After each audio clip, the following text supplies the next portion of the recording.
కూటమి ప్రభుత్వం ఒక నెల ఒక నియోజకవర్గం 4 సందర్శనలు కార్యక్రమం ద్వారా ప్రజలకు సమస్యల పరిష్కారానికి ఒక సువర్ణ అవకాశం ఇచ్చిందని రాష్ట్ర పౌర సరఫరాల శాఖ మంత్రి స్థానిక ఎమ్మెల్యే నాదెండ్ల మనోహర్ అన్నారు.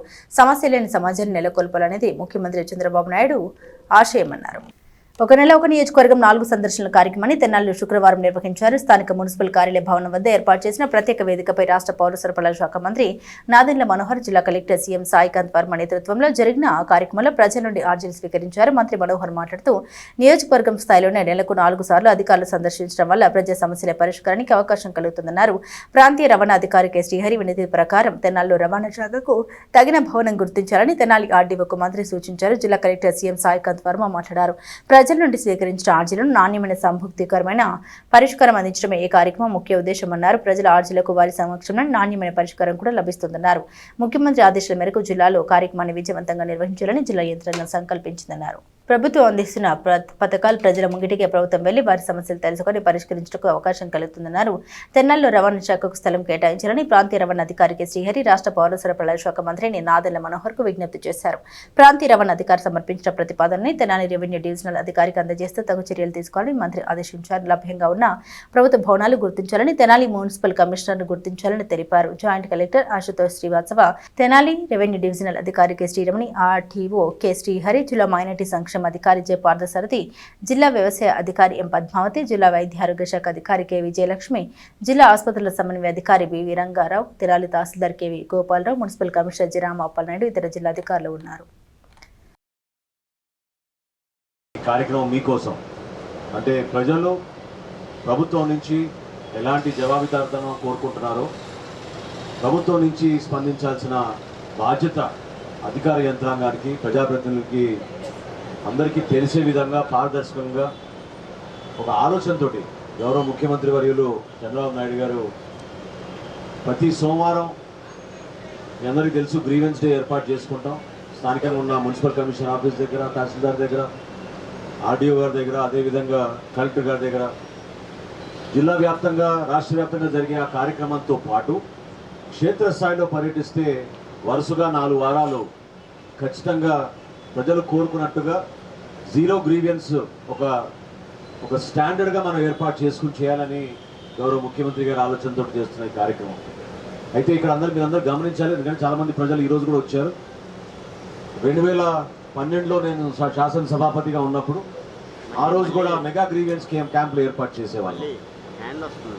ఎందుకంటే సహజంగా రెవెన్యూకి సంబంధించిన అంశాలు, పోలీస్ శాఖకు సంబంధించిన అంశాలు, వీటితో పాటు మనం పట్టణంలో ఉన్నాం కాబట్టి మున్సిపాలిటీకి సంబంధించిన అనేక అంశాలు, పారిశుద్ధ్యం గురించి కావచ్చు, తాగునీటి సమస్య అవ్వచ్చు, రోడ్లు విస్తరించాల్సిన బాధ్యత ఉండొచ్చు.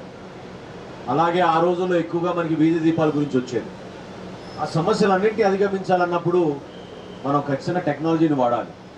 ఈ రోజున ఒక ఎస్ఎల్ఏ అంటే మినిమం పీరియడ్ ఒకటి పెట్టుకుని 21 రోజుల నుంచి 30 రోజుల లోపు ఎవరైతే గ్రీవెన్స్ ఇస్తారో, ఎవరైతే దరఖాస్తు చేసుకుంటారో వాళ్ళ అర్జీని ఇమ్మీడియట్గా దాన్ని ముందు ఆన్లైన్ చేసి వివిధ శాఖలతో కూడా ఒకసారి సమన్వయపరుచుకుంటూ ఎక్కడ పొరపాటు లేకుండా ఒక వ్యవస్థని మీకోసం కదిలించే విధంగా చేస్తున్న ఈ కార్యక్రమం. దాన్ని మీరందరూ కూడా సద్వినియోగం చేసుకోమని మనస్ఫూర్తిగా కోరుకున్నాను. ఎందుకంటే జిల్లా స్థాయి అధికారులు, వ్యవసాయ శాఖ అవ్వచ్చు, ఉద్యాన శాఖ అవ్వచ్చు, ఎలక్ట్రిసిటీ డిపార్ట్మెంట్ అవ్వచ్చు, రెవెన్యూ సిబ్బంది అవ్వచ్చు, అనేక డిపార్ట్మెంట్ల నుంచి వచ్చిన అధికారులందరినీ కూడా మనం ఒక వేదిక పైన కలవచ్చు. మీరు అన్నిసార్లు గుంటూరుకి వెళ్ళి కలిసి రావాలి, లేకపోతే ఇతర డిపార్ట్మెంట్తో సమన్వయపరచుకోవాలనే భావన ఇబ్బంది కలగకుండా ఉండడానికి కోసం చేస్తున్న ఈ ప్రయత్నం. ఫస్ట్ ఫేజ్లో ఈరోజు మొదటి వారం కింద ఈ కార్యక్రమాన్ని మనం స్టార్ట్ చేసుకుంటున్నాము. దానికి అందరూ, తెనాలి నియోజకవర్గంలో ఉన్న ప్రజలందరూ కూడా ఇది ఒక చక్కటి అవకాశంగా వినియోగించుకొని ఏవేమి ఇష్యూస్ ఉన్నా, గ్రీవెన్సెస్ ఉన్నా ఈ 4 వారాల పాటు జరిగే ఈ కార్యక్రమంలో పాల్గొని ఈ ఇష్యూస్ అన్నీ కూడా రిజాల్వ్ చేసేదానికి, అదేవిధంగా ఈ కార్యక్రమాన్ని కూడా సక్సెస్ అవ్వడానికి మీ అందరి సహాయాన్ని, సహకారాన్ని కూడా నేను కోరుకుంటున్నాను. అంతేకాకుండా జిల్లా యంత్రాంగం తరఫున అందరూ కూడా మీకు పూర్తి స్థాయిలో అందుబాటులో ఉండి ఫుల్ ఫ్లెడ్జెడ్గా ఈ గ్రీవెన్సెస్ అన్నీ కూడా క్వాలిటేటివ్గా రిజాల్వ్ చేసే విధంగా మన మంత్రివర్యుల వారి దిశానిర్దేశాన్ని తీసుకుంటూ సక్సెస్ఫుల్గా. శంకర్రావు అండి, ఆంధ్రప్రదేశ్ ఆదివాసీ ఎరుకుల సేవా సంఘం రాష్ట్ర అధ్యక్షుడిని. మరి ఈ రోజున మన తెనాలి నందు గ్రీవెన్స్ ఏర్పాటు చేశారు కాబట్టి గౌరవనీయులైనటువంటి నాదెండ్ల మనోహర్ గారు మన మంత్రి గారిని కలిసి మన ఎరుకుల సమస్యలపైన మెమరాండం రిప్రజెంటేషన్ ఇవ్వడం జరిగింది. ముఖ్యంగా గిరిజన భవన్ ఒకటి అడిగాము. ఏకలవ్య విగ్రహం ఏర్పాటు చేసుకోవడానికి విగ్రహం పెట్టుకుంటాం అడిగితే ట్యాంక్ బండి మీద ఇస్తామని చెప్పారు. తర్వాత ఎలక్షన్లో అంటే గిరిజనులకు రిజర్వేషన్ ప్రాతిపాదిక మీద 52 వార్డులు అయినాయి కాబట్టి మేము ఒక 3 వార్డుల్లో ఎరుకుల సామాజిక వర్గం నుంచి పోటీ చేయడం కోసం మా మినిస్టర్ గారిని అడగడం జరిగింది. వారు కూడా దానికి సానుకూలంగా స్పందించారు. తదుపరి ఎస్టీలకు 50 సంవత్సరాలు నిండిన గిరిజనులకు పెన్షన్ ఉంది కాబట్టి గత 2 సంవత్సరాల నుంచి కొంచెం ఆర్థికంగా ఇబ్బంది పడుతున్న గిరిజనులకు త్వరితగతిన పెన్షన్ రిలీజ్ చేయాలని, అది కూడా ఒక 20 రోజుల్లో పెన్షన్ రిలీజ్ అవుతుందని చెప్పారు. మరి మేము అర్జీ ఇచ్చిన సందర్భంగా ఇక్కడికి మన రాష్ట్ర వర్కింగ్ ప్రెసిడెంట్ శ్రీనివాసరావు గారు, జిల్లా ప్రధాన కార్యదర్శి గరికా శ్రీనివాసరావు గారు, మన ఓసరపు శ్రీనివాసరావు గారు, నాగరాజు గారు, కట్ట వెంకటరావు గారు, భాస్కర్రావు గారు మేమందరం కూడా కమిటీగా ఏర్పడి మరి నిన్ననే ఆవిర్భావ దినోత్సవం కూడా జరుపుకున్నాం. మరి ఈ సందర్భంగా మేము ఇచ్చిన మాది తెనాలి అండి, మాది తెనాలి మండలం. మాకు పుట్టినప్పటి నుంచి కూడా ఈ ఆధార్ కార్డులు అనేవి లేవు. దాదాపుగా ఏంటంటే మేము ఒక నెల రోజుల క్రితం అయితే మా తెనాలి ఎంఆర్ఓ కేవి గోపాలకృష్ణ గారిని కలిస్తే ఆయన అయితే మాత్రం డెమోసెల్ మీద అనేది ఈ ఆధార్లు అనేది ఇప్పించడం జరిగింది.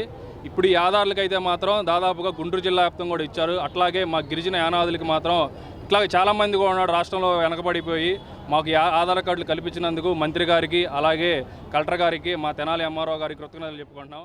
అలాగే మాకు పలకలూరండి, పసుపుర హాస్పిటల్ దగ్గర ఉంటాం మేము. మమ్మల్ని పట్టించుకున్న వాళ్ళు ఎవరూ లేరు. ఏదో బాబు అలా వచ్చి మమ్మల్ని పట్టించుకున్నాడు. ఏదో అబ్బాయి వల్ల మాకు సాయం అయ్యింది. మాకు ఆధార్ కార్డులు ఇప్పించారండి. అట్లాగే దేవుడి దయ వల్ల మాకు కరెంటు గడిపిస్తే చాలండి. మాకు చీకట్లో కరెంటు ఉండదు, వాన వచ్చిందంటే అసలు కరెంటు ఉంటుంది. నిన్నే పావులు కూడా చంపుకున్నాం మేము ఇళ్లలో. మా బొడ్డోడికి ఇప్పటికి 8 సంవత్సరాల నుంచి లేదు. మా ఆయనకి అయితే అసలు పెడుతున్నామో రావట్లా. ఎందుకంటే రావట్లేదు మాకు తెలియదు. ఇక సరేలేని అబ్బాయి పాపం వచ్చాడు, దేవుడి దయ వల్ల వచ్చాడు, మాకు ఆ సాయం చేశారు.